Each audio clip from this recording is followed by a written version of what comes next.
Hi guys! Welcome back to another video. For today's video, igagala ko na naman kayo sa Bali, Indonesia. So it's my first time here and I'm super excited to explore the food, the culture, and the people here in Bali, Indonesia. We arrived 7 in the morning, so dumiretso na kami sa aming day tour. Our first destination is Ubud area. So our first stop is Batuan Village Temple. For this temple, we pay 30,000 rupiah for the entrance fee. This Balinese temple is featuring stone carving and sculptures. Our next stop is our lunch. So dito kami dinala ng aming driver / tour guide. And in all fairness guys, masarap at maganda yung ambience ng restaurant na ito. Our next stop is the Giant Swing, where is located in Tigalalang Rice Terrace Field. This is one of the famous places to visit here in Ubud. And next up again is Tirta Impol Holy Water Temple. And for the entrance fee, we paid 50,000 rupiah each. According to our tour guide, these temples consider one of the 5 most holy temple in Bali. Punta kami dun guys, hindi na kami pumunta pa doon sa water kung saan pwede ka mag-pray doon. So nag-iikot-ikot na lang kami sa loob and then nag-picture na din. You whip up my appetite. Don't leave me here high and dry. And pwede ka din bumili ng mga souvenirs. So guys, nandito lang siya sa labas ng Tirta Temple. And the last stop for that day is itong Monkey Forest. For the entrance fee, we paid again 100,000 rupiah. At sa loob, may pa-Balinese show sila kung saan pwede kang manood ng free.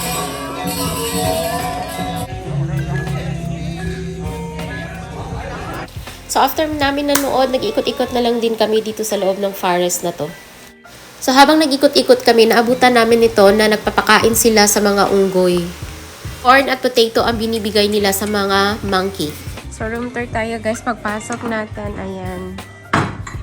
Ayan yung bed. Diba? Ang ganda ng style ng bed. Ay, ganda ng bed nila. Para kang prinsesa guys. Ayan. Tapos may telephone doon. Tapos yung AC. Tapos may pa-fan. Tapos ito naman yung tawag ito, cabinet. Cabinet nila. Ayan. Cabinet. Tapos dito, pag ano natin, ito yung toilet nila, yung CR. Malaki. Nakahiwala yung ano. Ito yung toilet, may bidet. Tapos ito, parang makalumang ano lang siya guys, na design ng hotel. Pero feel ko luma na talaga to. Hindi na bago. Tapos ayan yung ano niya, may pa-bathtub, tapos shower. Tapos may hot and cold yan. Ang cute to. May pa ano, may pa-flowers. So ayan yung tower. Spacious yung ano niya, yung CR. Spacious siya. Tapos may pa-complimentary pala. May sanitary bag, shower cup, toothbrush. Tapos may sabon. Dito, ano to? Tingnan natin. May extra tissue. Tapos, feel ko ito yung ano guys, yung sabon, shampoo, body wash, mga ganyan.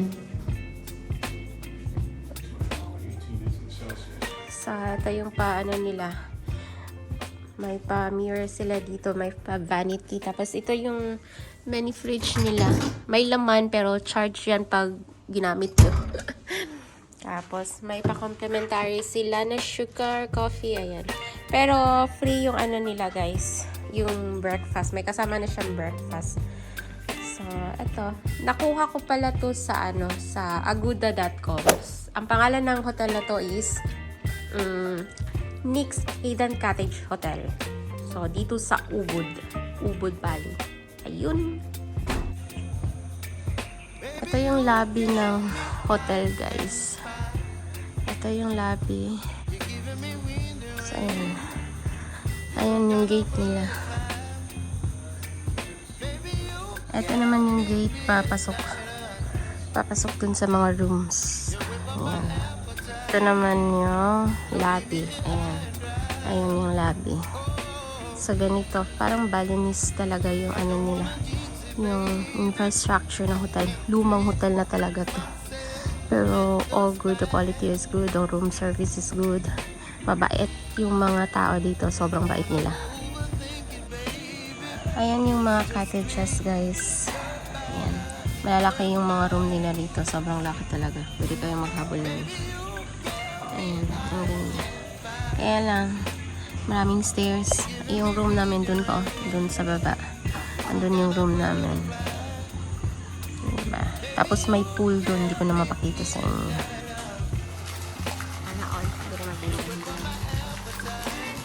So, day 2 here in Ubud. So, our first stop for that itinerary for that day, guys, is Ulundano Temple. For the entrance fee, we paid 75,000 rupiah each. Ulundano Temple and Lake Biratan, isang destination lang to siya na pupuntahan nyo. If you ask me guys kung worth it ba ang pumunta dito, yes, worth it kasi napakaganda sa loob at saka very Instagrammable. And take note pala guys, malamig pala dito. First stop pa naman pero yung weather hindi na nakikisama sa amin. So yun na nga guys, nag-ikot-ikot na lang kami dito and nagpipictorial na rin.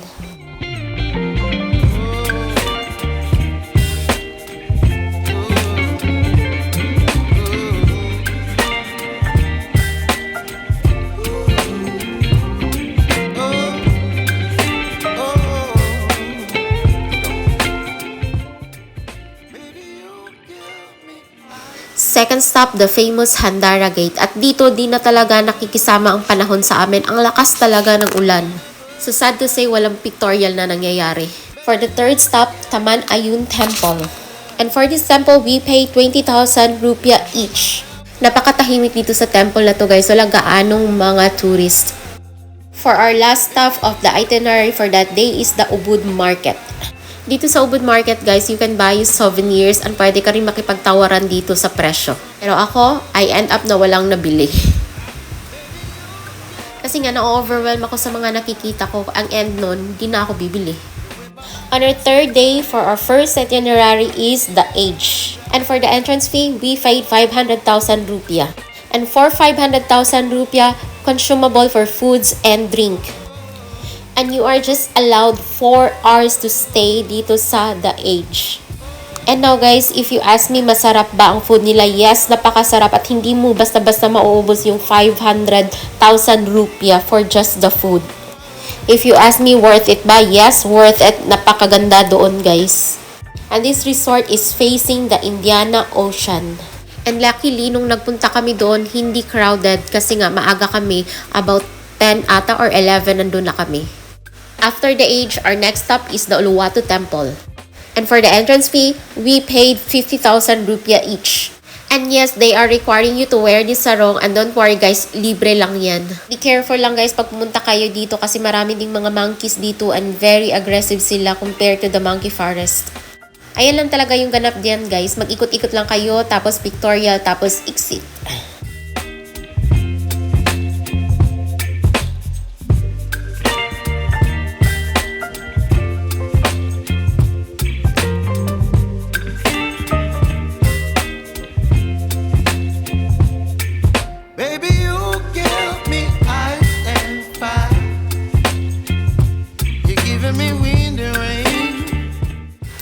So, our next step guys, ito yung hindi ko na talaga alam kasi dinala lang kami ng aming driver/tour guide dito kasi wala to sa itinerary namin. So, may time pa kami, so dinala niya muna kami dito.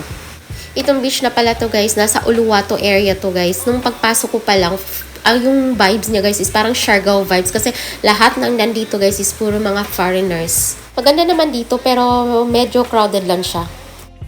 Ito yung room guys. So, ito yung door. Pagpasok, ito, may pa-welcome drink. Ay, may bayad to. ID of 15K. Tapos, may ganyan sila. Tapos, dito, yung cabinet. Ito yung mga complimentary nila. And cup. Ay. Tapos, dito yung toilet. Tapos, ito, amenity box. May towel. Ayan. Tapos dito yung shower room. Ayan yung shower room. Walang bidet. Walang bidet ang toilet. So, ayan. Tapos pagpasok. Ayan. Tapos ayan yung bed. King size na bed. Tapos may parak, may pa-vault dito, safety box. Tapos dito, may parang ano sila, sofa. Ayan yung view sa labas. Yung view. Ayan. So, may phone. So, yan guys. Ayan yung ano. Dito pala to sa Seminyak. Ang name ng hotel is Daun Hotel Seminyak. Daun Hotel Bali Seminyak. Yun pala. Yun yung correct. So, ayan lang yung room guys. Cute siya. Again, sa trip.com ko to na-book. On our 4th day, pumunta kami dito sa Atlas Beach Club. Pero pumunta kami dito guys hapon na mga 3 o'clock na ata yun. And for the entrance fee naman guys, may 150,000 rupiah for the entrance fee. Consumable siya for drinks. Naghahanap kayo ng perfect spot for sunset dito sa Atlas guys. Napakaganda ng sunset dito. Dito sa Atlas Beach Club guys, unlimited yung time for stay mo. Unlike sa The Age, 4 hours lang. Pero dito unlimited. It's up to you kung hanggang kailan ka dyan. If you ask me, highly recommended ba ang food nila? Yes, highly recommended ang food dito guys. Napakasarap din nyo talaga pagsisihan. And plus 10 pala sa amin ng staff dito kasi napakabait nila. Sobrang alaga nila yung mga customers nila. So overall guys, worth it yung pagpunta namin dito and highly recommended siya. So umalis na kami dito ng mga 8 PM na.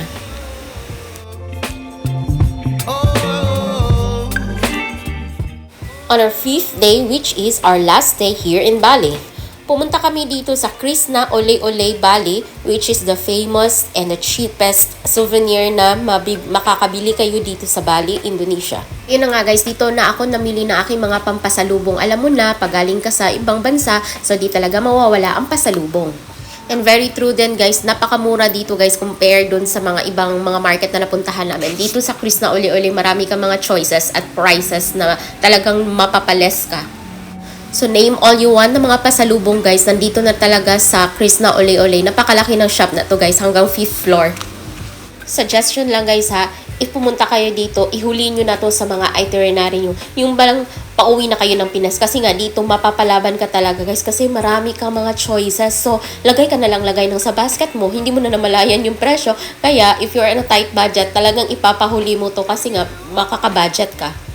So, pumunta kayo dito sa Bali guys, huwag muna kayong mamili kasi dito talaga sa Krishna Ole Ole, marami kayong mga choices at napakamura dito guys. So, highly recommended dito kayo pumunta pag bumili kayo ng mga pasalubong. 9:30 kami nang pumasok dito pero lumabas na kami ng 1 PM. Kasi nga hindi ko mapipigilan yung sarili ko guys kasi ang dami talagang mga choices dito. So, medyo nalibang ako sa pag-ikot-ikot dito guys. So, nagyaya na sila na mag-lunch. So, pumunta kami, umakyat pala kami doon sa 5th floor at may open restaurant sila doon sa rooftop. So, ayun na nga, pag-akyat ko doon sa rooftop nila, na-amaze ako guys, may malaking infinity pool sa restaurant nila. At ayun na nga guys, thank you for watching and see you on my next video.